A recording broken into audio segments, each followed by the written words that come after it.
Itinanghal na most valuable player naman ng Season 87 Men's Basketball Tournament si Kevin Quiambao matapos makalikom ng 16.6 points, 8.6 rebounds, 4.1 assists at 1 block.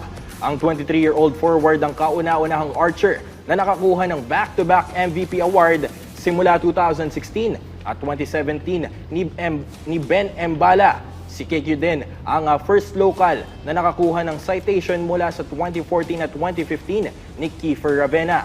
Tinalo ni Quiambao ang kapwa teammate na si Mike Phillips, University of the Philippines JD Kagulangan at Mohamed Konate.